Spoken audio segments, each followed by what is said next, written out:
Okay, well, I first wanted to say that I'm really honored to have been invited to participate in your Artists Now series and to sort of kick off your spring season for you. I also wanted to apologize in advance. I've got a little bit of a cold, so if you hear some coughing and snuffling throughout the evening, I'll try to keep it to a minimum. Okay, so this is a talk about photography and magic. I have to confess that I'm a little bit of a dinosaur, that I'm sort of hopelessly old school. So I still shoot with film, and I still make my prints in the darkroom. And what can I say about that? You know, I think for me, working in the darkroom is really an experience. You know, I mean, when I'm in the darkroom, it's dark, the safe lights are on, so everything is sort of bathed in this red glow. There's the sound of running water, and it's this physical thing, right? I'm taking my prints out of the tray and moving it from one tray to another. My hands are doing something other than clicking or scrolling. It's something that is really important to my process. When you talk to photographers, any photographer who is originally trained in the darkroom, which is almost everybody who is above a certain age, they almost universally will say that their first experience of seeing a print come up in the developer was like magic, like experiencing something magic. And when I think about my own students, and I watch them using all sorts of technology, and they're learning Photoshop, as they should, and they might be saying something is really cool, or it's groundbreaking, it's innovative. In many ways, it's faster, it's more practical. But I have yet to hear anyone describe Photoshop as magic. So I'm a little bit biased. Okay, so I've kind of broken up this talk into a couple different categories based on projects that I've done over the years. And the first series that I want to talk about is a series that I created from about 1997 to 2006 called Psychometry. It's a series, as you might have guessed, of all of silver gelatin prints, so prints that I made in the traditional darkroom. They're all manipulated by hand. There are about 50 photographs in the series now that all is said and done. And the manipulations in the photographs are kind of a combination of photography and drawing and other darkroom tricks. The overall themes in the work, how can I put this? They're, just to sort of put it simply, the idea that inspired the project had to do with thinking about how old objects have these histories, that they're sort of mysterious, and that they, have sort of been around people, but they're sort of mute about what they've witnessed. So that was kind of the gist of the beginning of the projects, that objects seem to be sort of haunted to me. And I started this project when I was first starting the graduate program at Virginia Commonwealth University. And I wanted to talk a little bit about place and how that can be something that can really influence you. So in January of 1997, I had just finished my MA in Madison, and I decided to continue on with my MFA in Virginia, which is where I'm from. So, it's the middle of the school year, January, and I'm just starting off in this new MFA program. And as a grad student, those of you that are grad students know that you're immediately just supposed to start making work. And I had just moved back, and I didn't know what I wanted to do. So I was looking around my parents' house, because they lived not too far from there, and thinking about all the objects that they had in their house.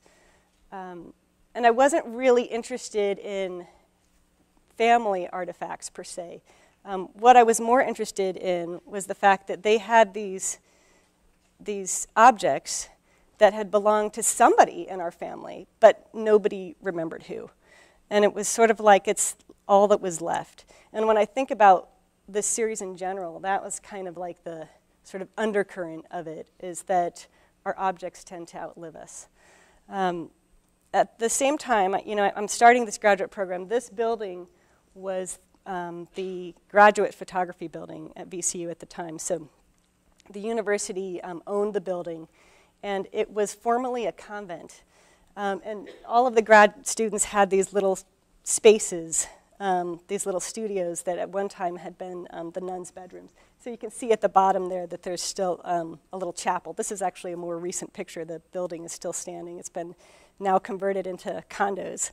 But at the time, it was completely falling apart. It had a graduate darkroom in it that was like the worst place to have a darkroom. I mean, there was dust everywhere. I mean, literally, there were holes in the ceiling in some places. There were these old, crusty clawfoot tubs in the bathrooms. It was just like a weird, funky place. And it was sort of like, if there was ever a haunted building, this was it. I remember one of the other grad students bringing her dog into the building, and it just sort of sat down and looked up the stairs, this big staircase, and just started barking wildly. And then she left and never went back in the building again. So at the time, I was really the only student that was working in that building because it creeped everyone out so much. And the truth is, it kind of creeped me out a little bit. And that's what I found sort of interesting, that the same thing that I was looking for in these old objects in my parents' house, I was finding in this building because, as a grown woman, I would who doesn't really believe in ghosts, I could sort of rationalize away what was happening in the space, but the truth is I was really kind of spooked that I would be kind of like looking over my shoulder, and I was interested in the psychology of that sort of fear, like what was causing me to feel afraid in that building. So I made some kind of tentative ventures into making some initial photographs, and this is actually a photograph that got weeded out of the series a long time ago, but I wanted to show it in this talk simply because it's the first time that I scratched a negative. So, I'm not the first person who ever intentionally scratched a negative, that's for sure. Many other artists have done it. But, as a photographer, and a photographer who is trained to use film, and this is before, Photoshop was everywhere, you really thought of your negatives as a very, very precious thing, and that you really had to handle them very carefully. And so to deliberately carve into it was something that was, felt really sort of rebellious and also kind of liberating at the same time.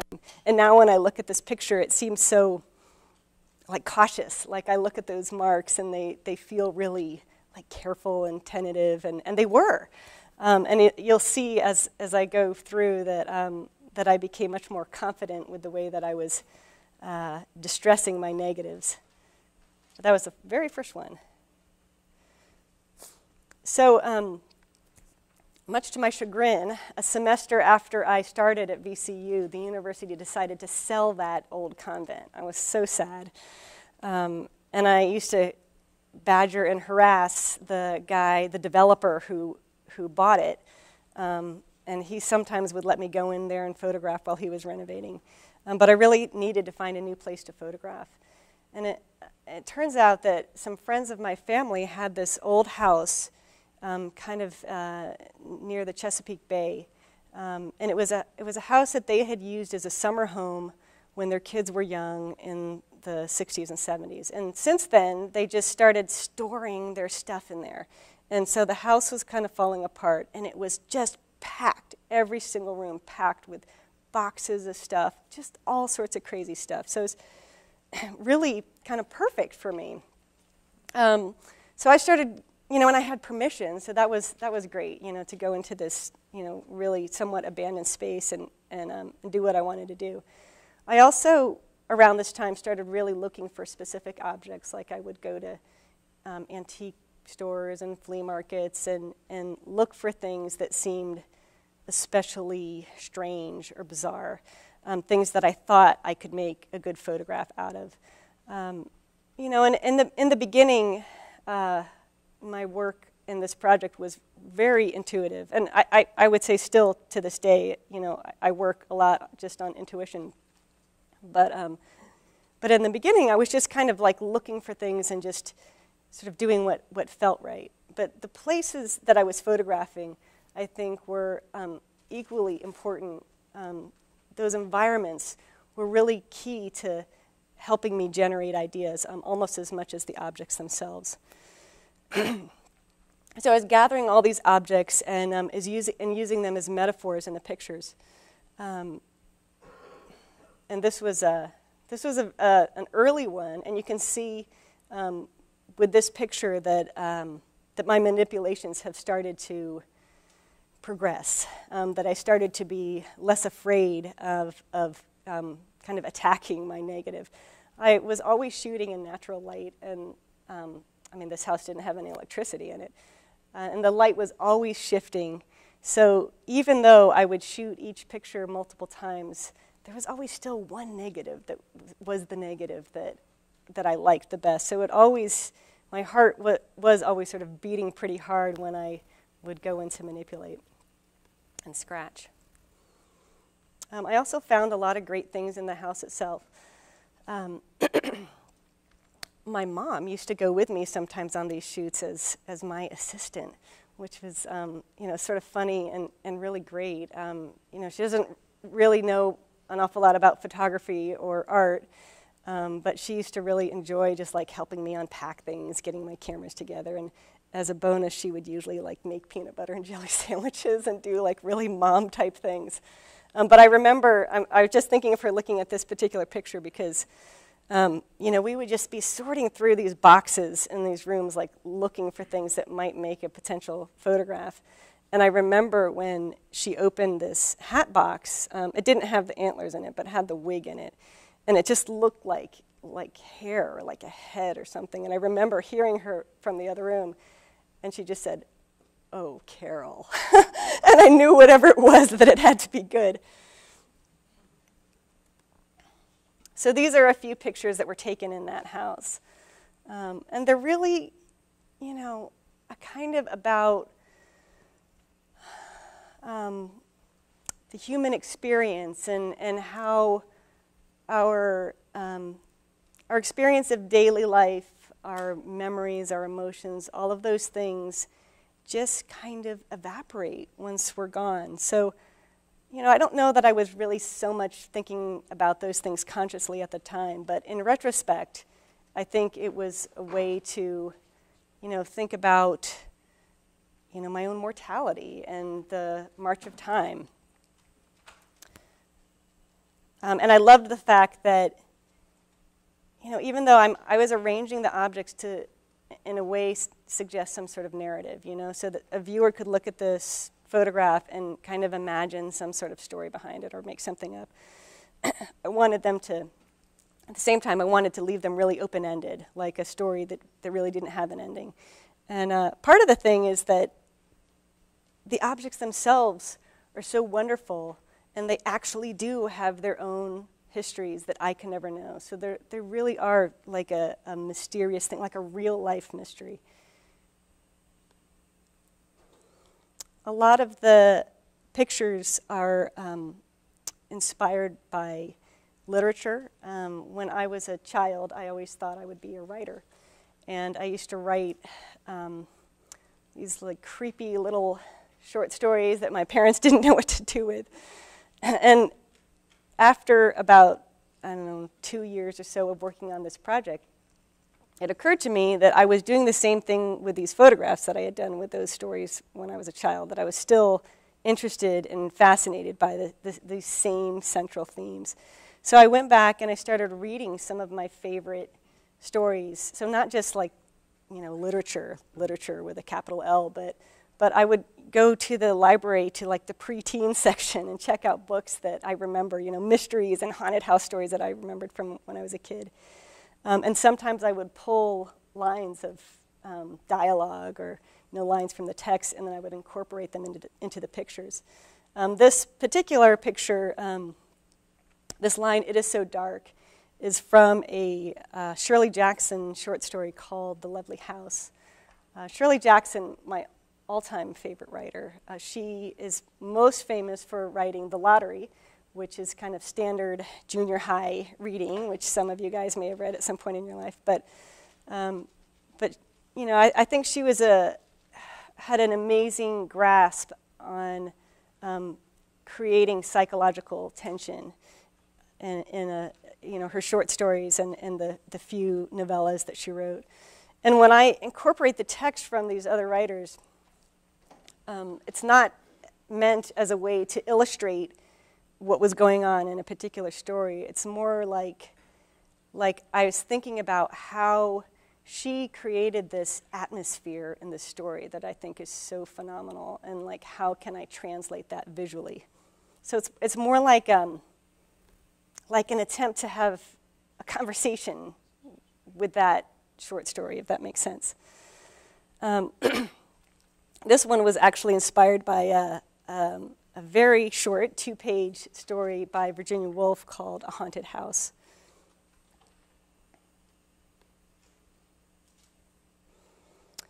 So after I got my MFA, I had I got a teaching position in Ithaca, New York, a part of the country that I'd never even been before. I didn't know a soul, just totally on my own. It didn't even occur to me that, you know, I'm making a picture about being lost because maybe I feel a little lost. But I think it's kind of true that, you know, sometimes you can't really understand what it is that you're making while you're making it. Like, you can't totally understand it, and sometimes it takes a little bit of perspective.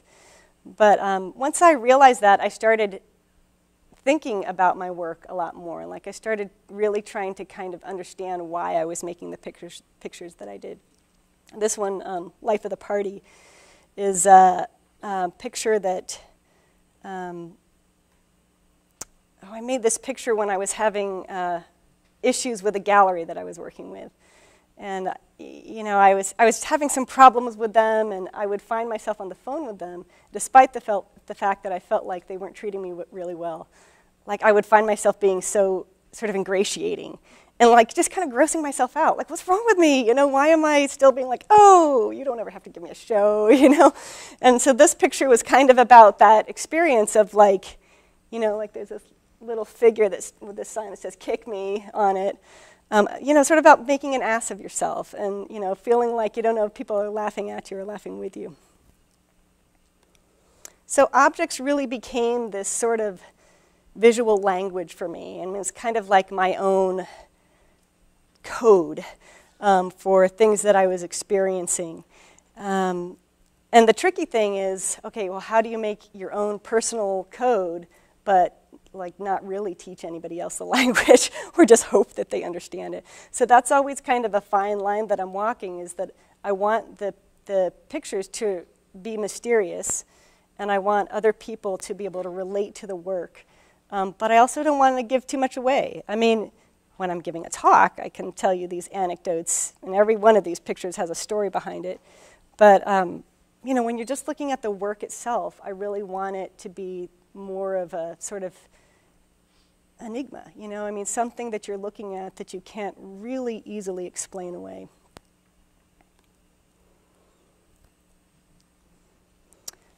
This one has always been one of my favorites. When it's on display in a gallery, from a distance, it looks almost like it could be like a pastry or something. And then as you get closer, you see that it's hair. So there's also a lot of, you know, a whole bag of darkroom tricks. You know, I at some point realized that not only could I photograph these objects, but I could bring them into the darkroom and like use them in the darkroom as photograms. So for those of you guys who are not photographers, a photogram is when you put an object on top of a light-sensitive piece of paper and expose it to light, and then what you get is the object blocks the light, so you get this sort of reverse silhouette. So in this picture, the bobby pins on the bottom row are photograms, and you know, I kind of like this idea of sort of messing with the viewer a little bit, that there's these illusions that are happening that some of them I think are really obvious, others not so much.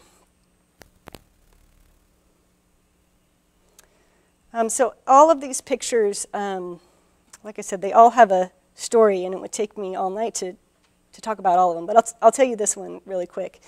This is a picture called Blind Bird, and you know, just sometimes I would have to just take breaks from my work. You know, just mentally, I needed to kind of get away from it for a while, or there were just other things in my life that came up. I'm not one of those artists who is just like, you know, constantly working on something every single day. I'm more like either I'm really into it or I'm really not. And I had taken this break from work for a variety of reasons, and I came back to my studio, and I like did not know what to do. I was like pacing around like a tiger. You know, I just felt like that's it. It's over. Like I'm all washed up. I'm never going to have a good idea again. And so, you know, I started looking through my old contact sheets, and I found this negative that I had shot years before. And I decided that I would try to make a picture about what it felt like to have a creative block. So that's kind of how this picture started, with this little bird, this little Christmas tree ornament that doesn't have any eyes. It was sort of caught in the swirl of activity. And the little dots in the picture are Braille. But the irony is that if you were actually blind, you still wouldn't be able to read it because they're flat on the surface of the photograph. Some of the pictures in this series relate directly to psychic activities. I should say that the word psychometry is a psychic term, and it refers to the pseudoscience of object reading. So it's kind of like fortune telling in reverse. An example would be if you found an earring in the parking lot and you went to somebody who claimed to be a psychometrist, that they would tell you that just by like holding that object in their hand, they could tell you like the whole history of the object and who it belonged to.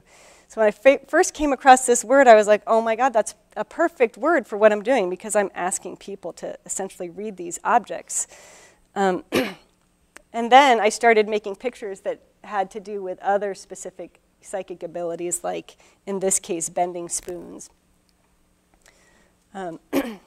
By the way, I cannot bend spoons with my mind.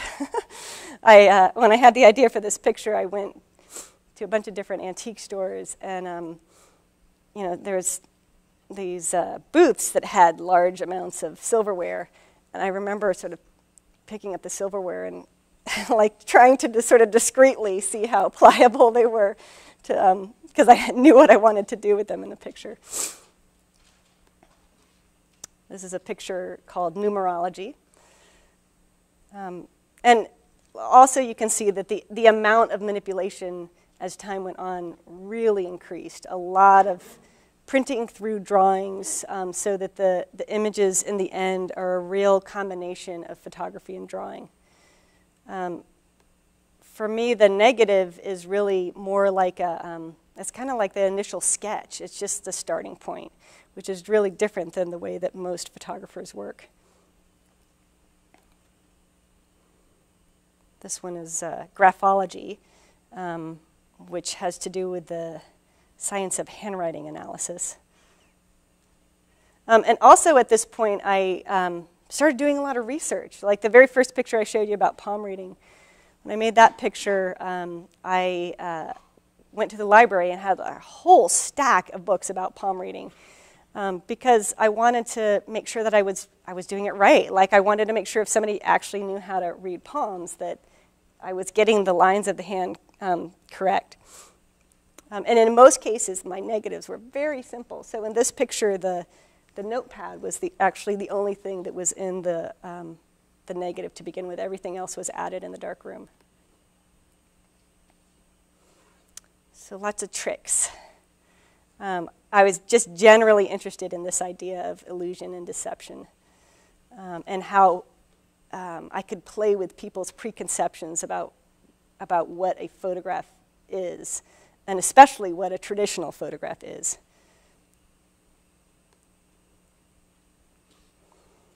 Okay, so in 2012, so now I'm going to jump forward in time and then I'm going to kind of backtrack a little bit, but in 2012, a student approached me, a student who was one of my former assistants, and he was a double major in photography and digital design.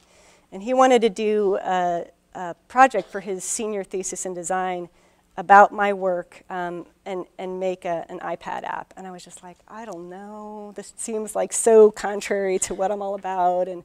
But I agreed to it, and I was actually really sort of intrigued. I had been wanting to see if I could get the Psychometry series published as a book. And then I thought that this could be an interesting alternative. So I later hired a designer to work on this app with me. And I know you may be thinking, wait a minute, isn't this the same woman who seems like totally anti-technology? I'm really not anti-technology. I think it's more that when I'm creating my prints, I really like the experience of being in the darkroom, and I like the results that I can get in making those prints by hand. But this was a different sort of thing, because I saw it as a way that I could kind of give people everything that they might find in a traditional book, like all the reproductions of the images and an essay, and there's an essay by a curator, and information like that. But then also, put some things in there that you couldn't get in a traditional book, like a video tour of my studio. And so there's all sorts of odds and ends in there that give behind-the-scenes information about my pictures. So this always ends up as a big question mark, but let's see if we can just get it to, there we go. So I did not create this video, by the way. The designer that I worked with was really, really fantastic. So I would provide her with all the source material. I was like the artistic director of the whole project. And then she was the one who like wrote the code and did all the sort of tricky things for the app. And it was really an interesting experience. I mean, we started working on it in September of 2012, and it was released as an app at the App Store by Apple in February 2013, so almost exactly 2 years ago.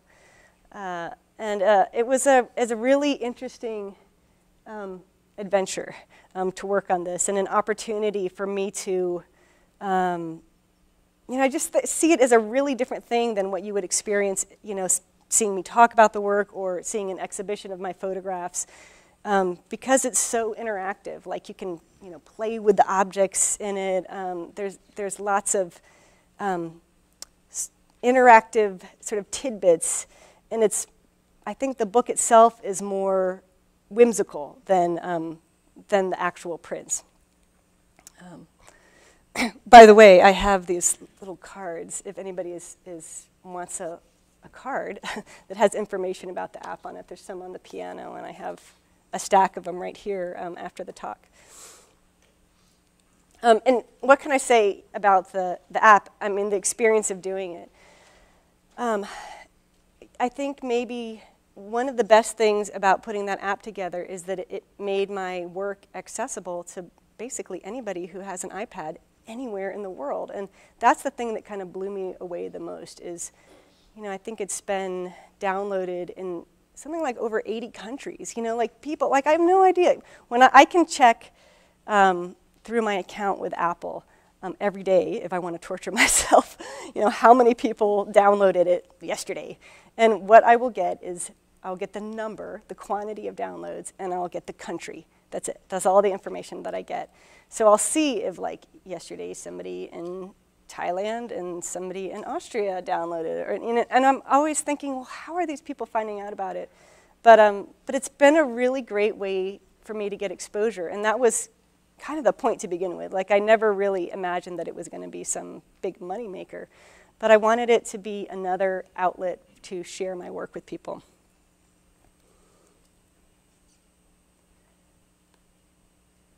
Okay, so the project that I'm actually working on now, it's an ongoing project called That Old Black and White Magic. So now I'm going to go back in time a little bit. This is a project that I started in 2007. And it actually began when I was looking at the newspaper, when I actually used to get like the physical newspaper, and I used to like scour the classifieds for estate sales and places where I could go to get props for my photographs. And I saw that there was a listing of an estate sale of a former magician.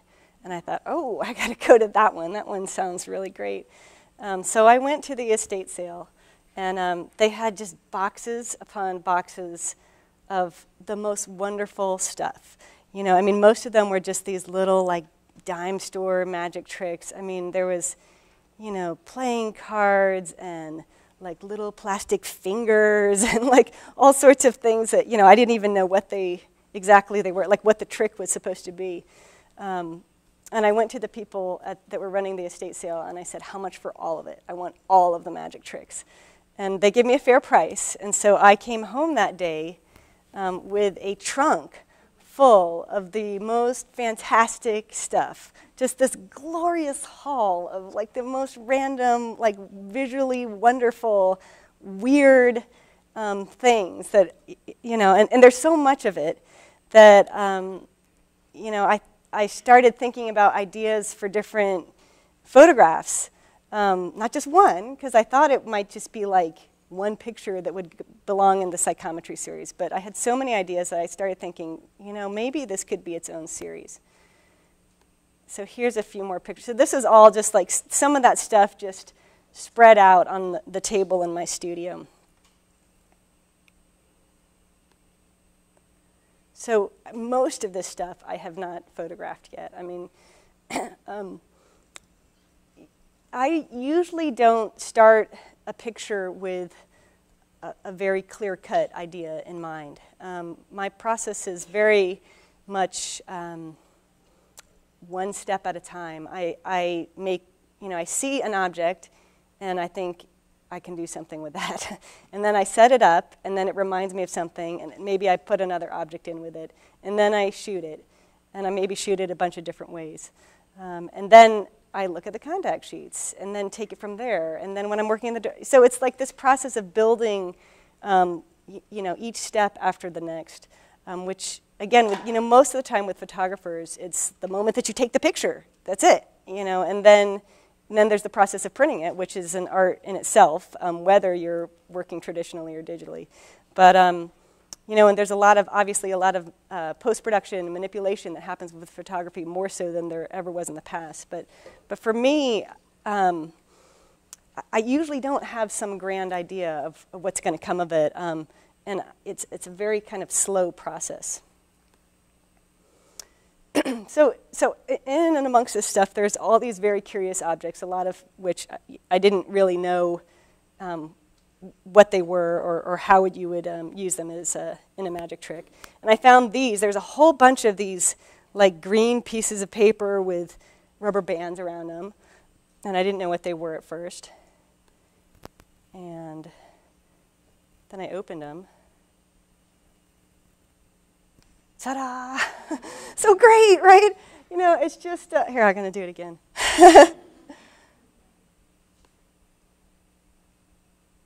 Wow, you know, it's just so simple and so delightful, right? I mean, it's tissue paper and construction paper and wire.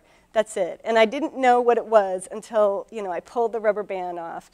And I just thought, how wonderful is that? And I loved that sense of wonder that you can get from magic, you know, even though you know that there's, you know, there's some sort of trick, they're like fooling you, you know, there's still this sort of sense of wow.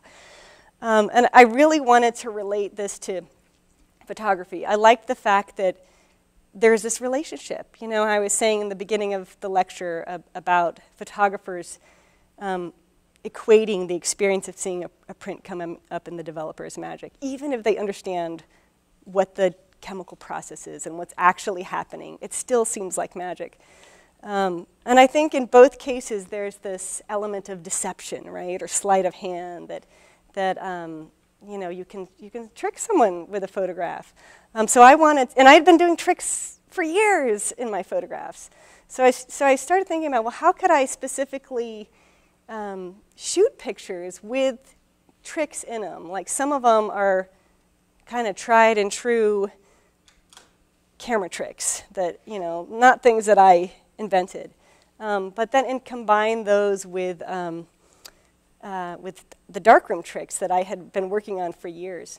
So these flowers, they really are, they inspired the first picture in this series. So I wanted to capture the motion of the flowers opening, but I didn't want my hand to be evident in the picture. So I had to try all sorts of things to get the flowers to open without me physically doing it. And the thing in the end that we did, my assistant and I, is we put a paper clip on it. And while I was shooting the picture, he was like tugging at the paper clip so that it would open so that I could capture some motion. So in this part of the lecture, I'm going to show you my tricks, right? Magician never reveals their secrets. Well, I'm going to reveal to you what I'm doing. And some of this, I'll try to put it in layman's terms if you're not a photographer, but the contact sheets are generally showing my negatives as they were shot without manipulation. And then I'll show you various work prints and also the final prints so that you can see how they looked in the end. So these were some tests where I was trying to capture that motion of those flowers. I also have a little collapsible bird cage that I got with all of that magician's loot that is suspended by fishing wire in my studio. So fishing wire is great. It virtually disappears when you are photographing it. So if you ever want to make it look like something is floating when you're taking a picture, at least the traditional way, then you can suspend it with fishing wire. So this is the final image that came out of that. So this is called Parlor Tricks. And you can see that there's just a little bit of motion in those flowers. Like it's something that you actually kind of have to look for a little bit. The bird cage appears that it is being hung in the air by this dotted line. The bird that is in the bird cage is a photogram, so it was never part of the original picture to begin with. I was interested in this idea of illusion, right? And every good magician uses misdirection to perform an illusion. In my case, the drawings sort of serve that purpose. They kind of distract you. They divert your eyes. So you don't realize at first that the things that you're seeing, like these dotted lines that seem like they're hanging up, they're suspending this bird cage. It seems sort of natural to you because your eyes expect there to be something hanging up that bird cage. So those are the kinds of things that I was interested in and that I was trying to play off of. Here's another example of an object that was with all that magician stuff. So this is a big, giant playing card. You can see I put some actual regular-sized playing cards next to it just so that you could get a sense of scale. So I don't even know what the trick is that you perform with this, but the center part of the playing card can be removed. So, most cases I don't care what the trick was, like what the original trick was. I only care what my trick is going to be, like how I'm going to use it. So for that playing card, I decided that I would photograph it with that center part removed, and you can see these are different work prints of that image as I was testing things out and moving along. And what I ended up doing was drawing the details of the middle of that card back in. In the end, that whole middle section of the Queen of Hearts is a drawing, and it's not even a very good drawing. It's kind of a crude drawing, and I'm always sort of delighted and surprised that when I have this in exhibitions, nobody ever seems to recognize it. Like when I say, what's the trick in this picture? No one ever recognizes that middle part is drawn in. It's because your eyes expect it, because that drawing is sort of filling in the gaps of what you think is supposed to be there. So this is what every good magician banks on, right? This is another early picture in the series called Trompe l'œuf, which is a sort of a play on words, a pun on trompe l'œil, which is a term for very realistic paintings that fool the eye. In this case, multiple photograms of eggs. The only thing that was in this picture to begin with was this big egg. that I'd suspended, and so that it appears to be levitating or floating. And then in the darkroom, I started playing around with all of these other egg-shaped things.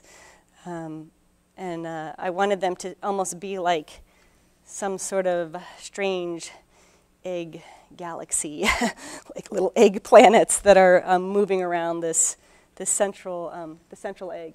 I mean, you can also see in my work prints that like there's a little hand in there, and you see that funny little hand. So sometimes I would draw on a piece of Mylar, which is what I typically draw on and print through, just as a test, you know. So I drew this little hand just to kind of stick it in there and just to see if I liked it, and I didn't.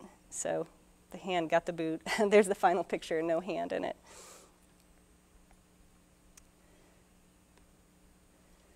When I'm working on a project, I look everywhere for inspiration. So when I first started this, 2007, 2008, I started watching movies about magic. So, you know, right around this time, there were 2 movies that came out about magicians. One of them was called The Prestige, and the other was called The Illusionist, which was based on a short story by Stephen Milhauser called Eisenheim the Illusionist. So it's great, you know, I started realizing that these references to magic and magicians and all these cliched magic tricks are everywhere. Commercials and kids shows and, you know, all over the place. So I started really paying attention to all of those cliches so that I could figure out a way to use them. I was also, you know, reading like any book that I could get my hand on that had any sort of reference to a magician. I was reading them out because I wanted to see how writers were using those cliches to see if I could kind of do a similar thing in my photographs. I also started researching vintage magic posters. I really love this era. The tuxedos and these like kind of grand stage performances and the different like graphic quality of these posters, the text that are in them, like what they say, astounding mysteries, and you know they're always so dramatic. She floats all over the stage and into the audience and vanishes like a fading cloud. I also continued and continue to collect magic trick objects. So, you know, I am probably on some sort of FBI watch list because of all of the crazy things I've bought off of eBay.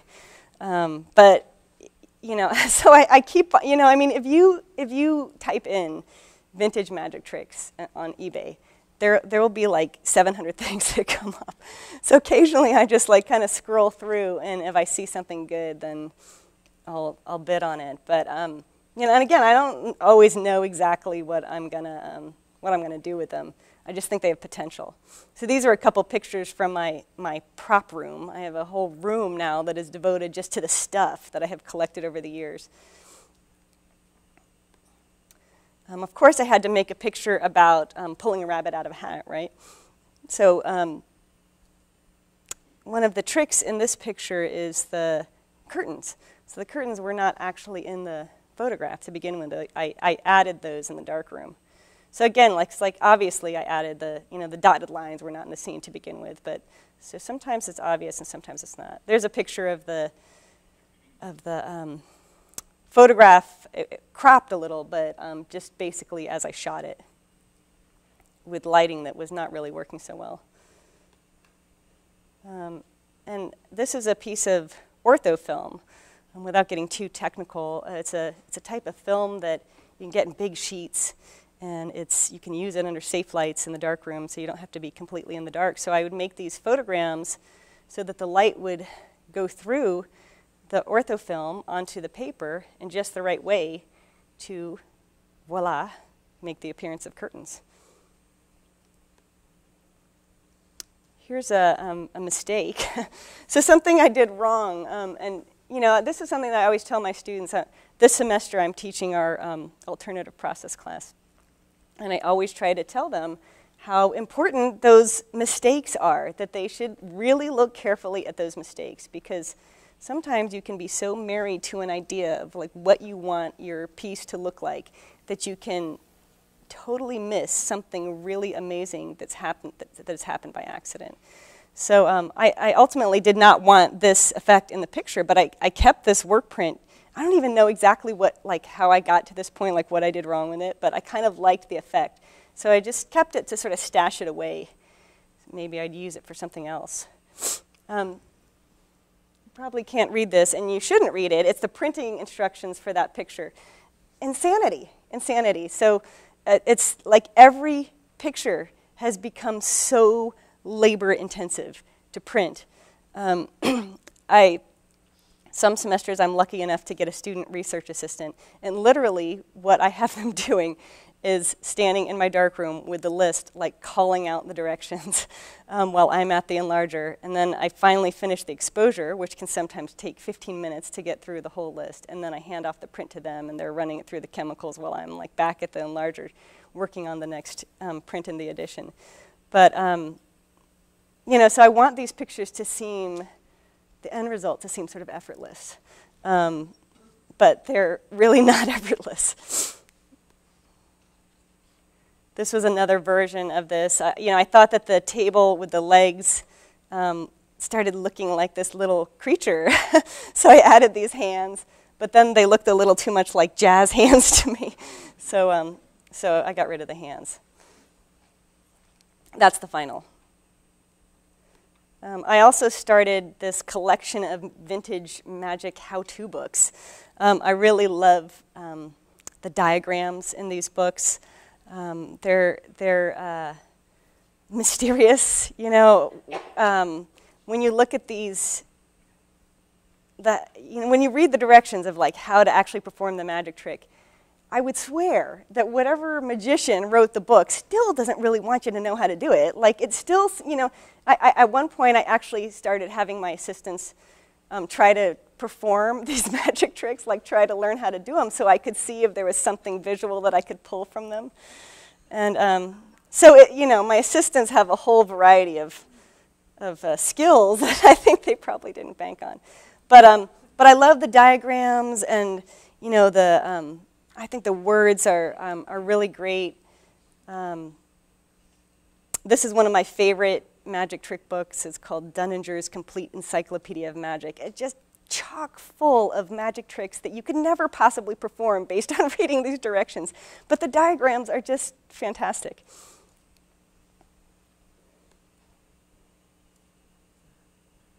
This is from a book about magic that has an entire chapter on photographic illusions and trick photography, which of course predate Photoshop.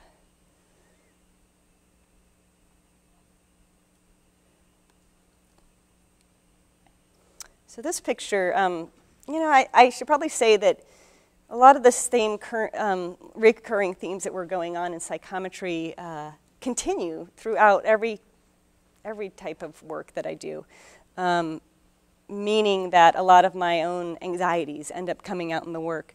I made this picture in 2008, so at this point, I have 2 children, and my son was about a year old at this point, and I had taken a long break from photography because I didn't want to work in the darkroom when I was pregnant, and then after he was born, I just didn't have the energy to do it. And when I finally came back to it, I felt like I had just like neglected photography, like I had neglected my former child. That's what it felt like. And then I felt like I couldn't really devote myself fully to being a mother or to being an artist. So it's not too surprising that I was making a picture about a woman being sawed in half. And the idea of the magician's assistant, so this is like something that has come up again and again, or there's this reference to the figure of the magician's assistant in a lot of the pictures. And I really love this character as a metaphor. I mean, she's always subservient to the magician. It's like she's crucial to the tricks, but she's always like playing second fiddle to the magician. She's always in, you know, usually in scantily clad clothes. She's, you know, getting subjected to all sorts of things for the pleasure of the audience. And she never has the starring role, except in my pictures. She's the star in my pictures. And this picture, the target was added in the darkroom. So there you can see the contact sheets. So in a way, you could think of the fact that the target wasn't really there. You know, maybe it's the target is sort of all in her mind. This is a picture called Disappearing Act. I'll show you a few of the contact sheets. You can sort of see where this started. And some more. I made some of these magic trick pictures I made big, giant prints out of, like 30 by 40 silver prints, which is a really big traditional black and white print, because I wanted some of the pictures to be small, like little, like sort of parlor trick, card trick things in an exhibition, and some of them to be sort of like the grand finale. I had this one in a show, and one of the big prints sold, and I remember the gallery director. Here, I'm going to show you, here's a picture of just the object itself that's on the little stage. It's a powder puff is what it is, with like these little legs sticking out of it. And I remember the gallery director said, someone bought the picture of the woman falling into a hamburger. And I was like, what? I was like, what picture of a woman falling into a hamburger? And I was like, oh my God, she's talking about Disappearing Act. And you know, okay, I mean, you know, someone liked it enough, you know, thinking that it was a hamburger. I'm like, what am I going to do to stop them, right? I guess the point is that you can't always, you know, control how other people are going to interpret your photographs, and sometimes well, that's okay, especially if you're going to make pictures that are, or artwork that is sort of ambiguous.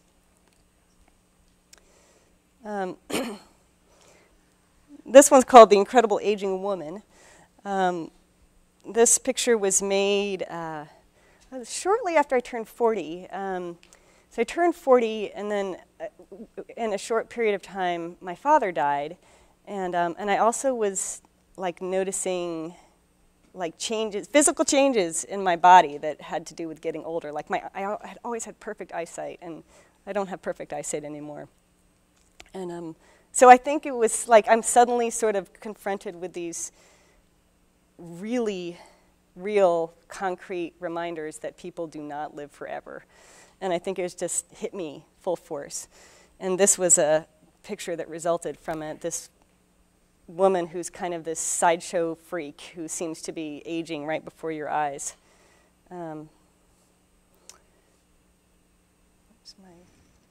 So here's the actual objects that were in the picture. I had this mannequin head, and then I also had this rubber mask that looked remarkably like the mannequin head older. So I decided that I would do this like double exposure of the mannequin head so that you would see half of the head with the mask and half without. So here's a bunch of tests that I did of this mannequin looking kind of freaky.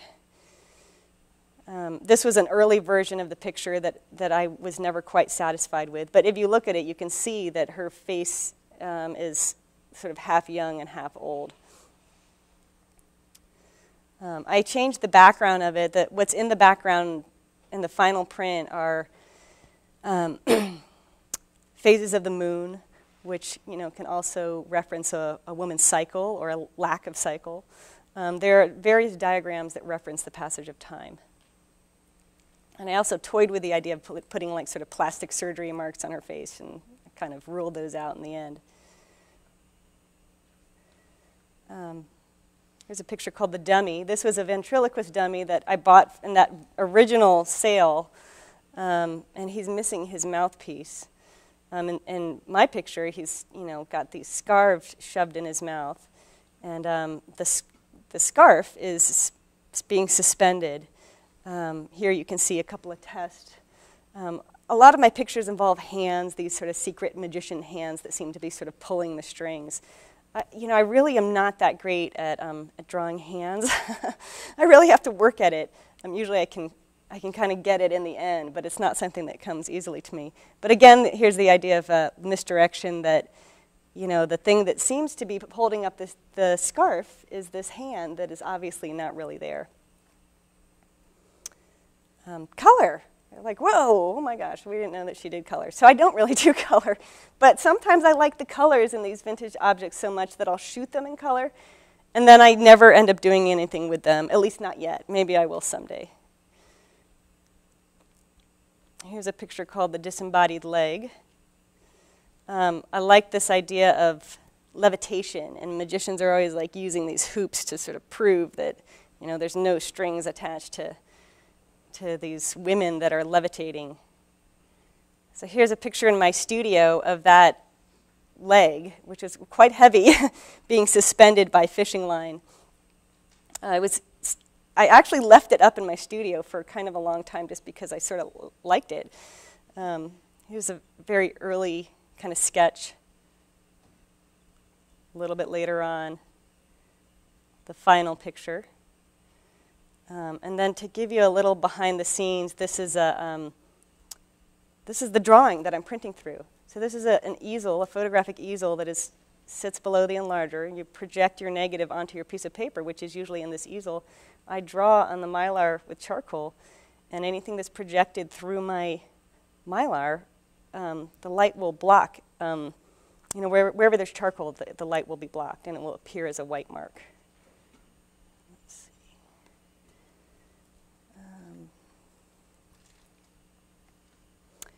Here is one of my assistants trying to do magic tricks. So there was a trick of silvering an egg that I thought was particularly cool that we tried multiple times. And a lot of times, you know, we could get these magic tricks to work kind of. So my process involves like testing these things out to see what they're going to look like visually, because they may be a great trick, but if I can't make them work in a black and white photograph, then it's going to fall short. Let's see.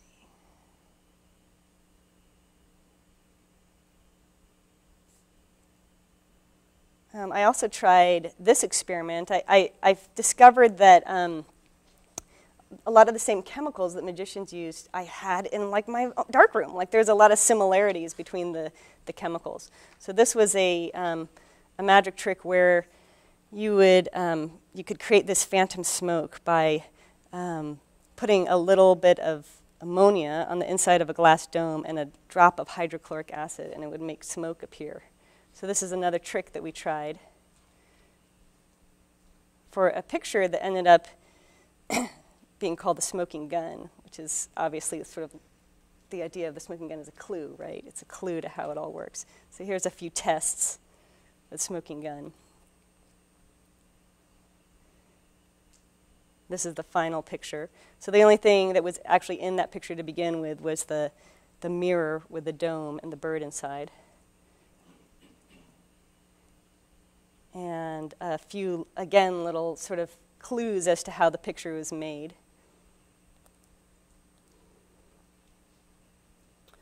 And then finally, I just have got a couple more. This is a picture called The Reticulated Girl.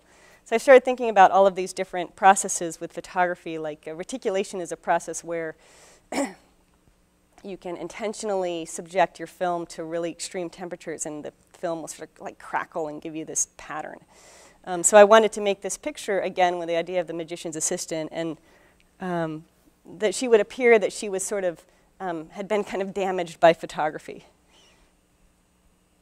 So I looked at things like this for inspiration, the electric girl, and would read the text about them to get ideas. I wanted this picture to be, I wanted the woman to look like she was reticulated, but the curtains in the picture to not be. So I had to shoot them separately and do some kind of fancy footwork in the darkroom to combine these different negatives so that it would look like it was all part of one picture. So here I am reticulating my negatives. And here you know you're doing too much when you're reticulating your negatives and making dinner at the same time. Oops, sorry, went backwards there. And again, looking at all of these pictures of, you know, these posters to give me ideas. So there she is, the final reticulated girl, in the close-up so that you can see the reticulation on the film. And the last one that I'll show you is actually a picture that's still in progress. I haven't finished it yet, but I was interested in this magic trick, paper butterflies that fly, and trying to get the chemicals to work. I couldn't get it to work, but I used the picture as an inspiration. So I decided that I would make a photogram of this jar and try to kind of recreate the flying butterflies. So here are some tests of this. And not the final print, because I haven't finished the print yet, but I think it's getting a little bit closer. So just to kind of cap it off, I thought I would read a child's poem for you to just kind of finish off the lecture, called Magic, by Shel Silverstein, who wrote Where the Sidewalk Ends, among other books, so maybe you're familiar.